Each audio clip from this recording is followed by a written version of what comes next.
Welcome to Fast Effect Double Speed Magic the Gathering. Here we have Matt on Elves versus Socrates on Thassa's Lash Hurt, a deck that he has been putting in some serious reps with. For those unfamiliar, there's a bunch of combos with Thassa's Oracle and Jace, Wielder of Mysteries, to just win the game. Paradigm Shift and Thought Lash are going to get the job done, and Shelldock Isle ends up being a powerful land, giving some added bonus to getting to the point where you have very few cards left in your library. Sock firing off a Brainstorm, and now following that with a non-fetchable land. Lotus Petal, he may be making some fireworks happen here early. No. That Brainstorm likely not working out as well as it could have. However, Matt's opening very poor. Dryad Arbor on the first turn. No Mana Dork to go along with it, and now an Allosaurus Shepherd and a Gaia's Cradle. So things looking up a little bit. Probably going to see a Quirion Ranger here, but I don't think that's going to work out very well. Oh, no, just the Nettle Sentinel. Wow, just drawing one card off of Glimpse. Matt perhaps feeling like he does not have long enough to set up a stronger Glimpse of Nature, or perhaps he has another one already in hand.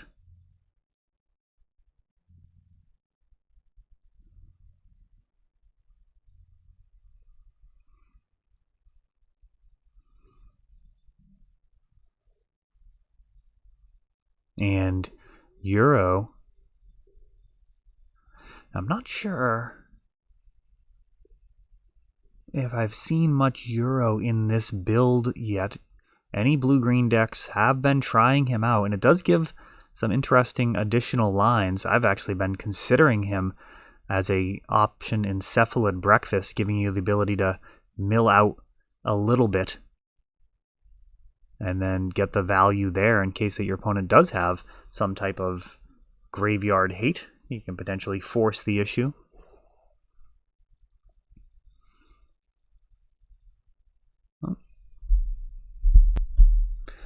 And it looks like Euro led to... Oh, we lost it again. Euro looks like it led to a pass turn, and then Matt playing a second Glimpse, which is what you'd expect based off of the low power of that first Glimpse. Now, you can actually play two Glimpses in the same turn. You're just going to draw two cards for each creature, which is not necessarily the worst thing in the world. I apologize for the technical difficulties here on their end. And it looks like they've got that solved.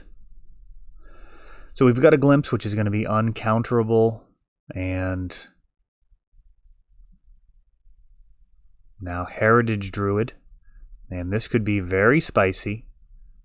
Man, I'd rather have that second Glimpse in hand. I mean, maybe he drew exactly what was needed to get the ball rolling. But, I mean, having more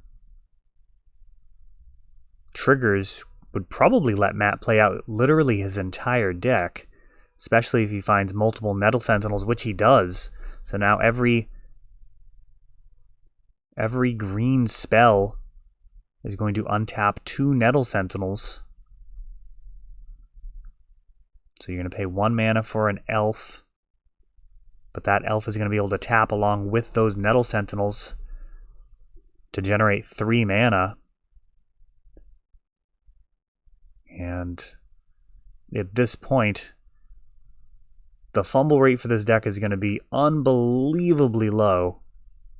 We see tons of excess mana. The Cradle hasn't been tapped yet.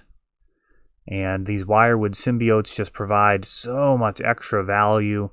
Returning something like a Elvish Visionary means that you're going to draw from the Glimpse and from the ETB of the Elvish Visionary. So 2 mana to draw 2.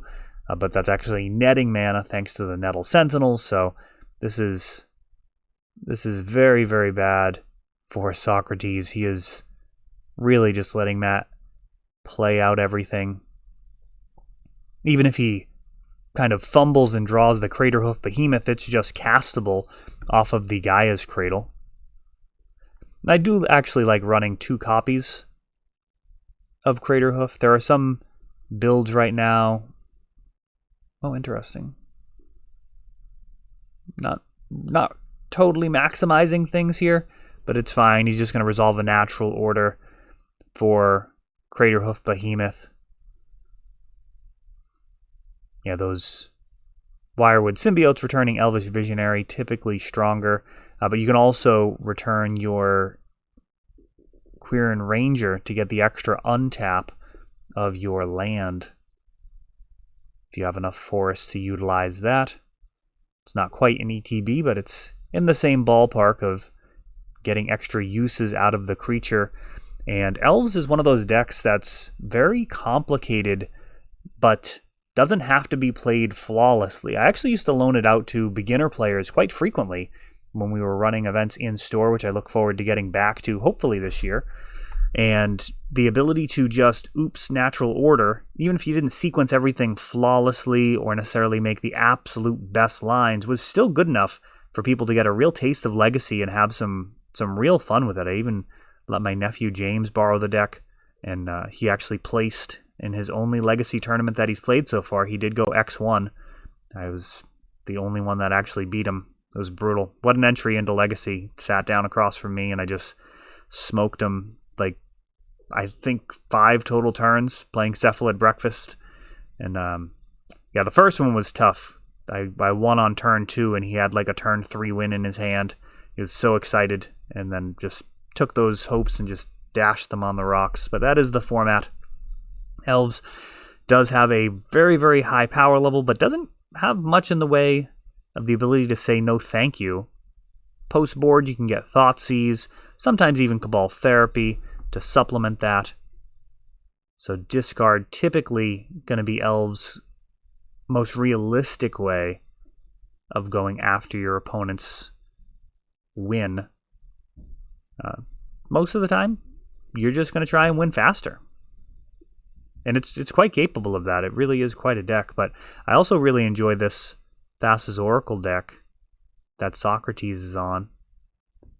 Very spicy indeed. Oh, I didn't actually catch that card going to Sock's hand.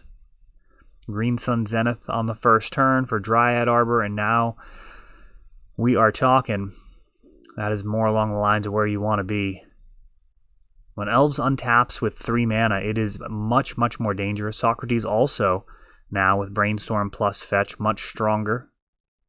Last game, I believe he had to crack a Fetch as his only land and drew into non-fetch lands.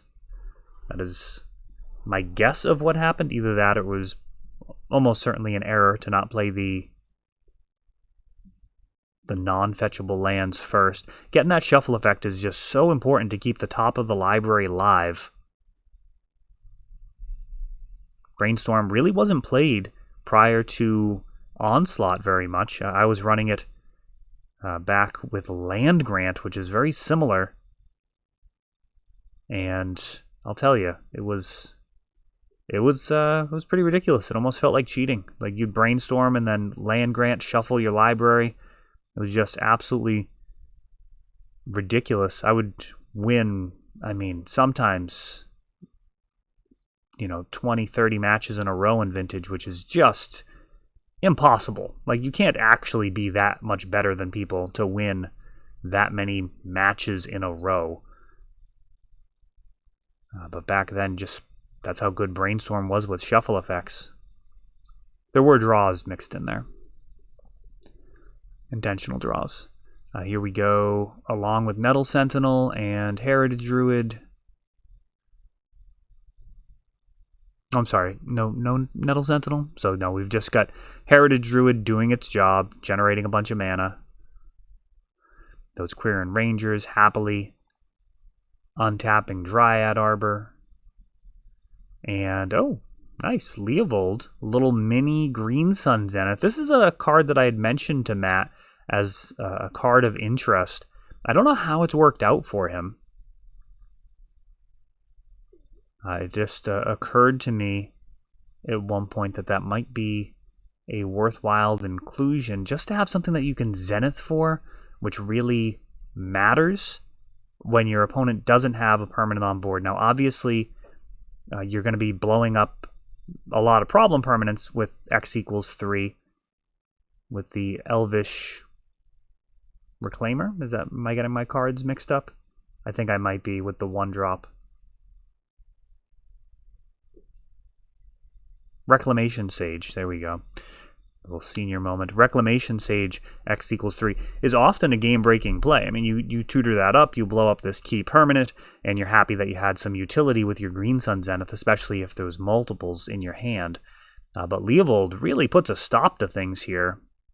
He is not going to allow Brainstorm really at all. Ponder is going to be a terrible card with Leovold on the board.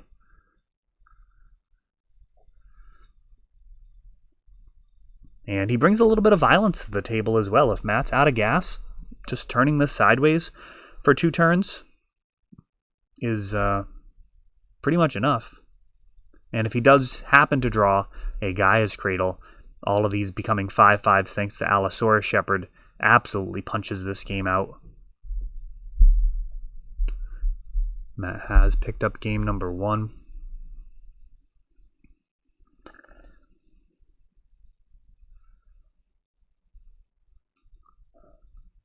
Oh, and did he find the line there? Looks like he did. So able to use the Heritage Druid along with the tap and untap of Dryad Arbor with Quirion Ranger. And everything turning sideways as Allosaurus Shepherd pulls some serious weight with that mana acceleration. Guy gets stuff done. That is all for this one, but don't worry, there is a lot more.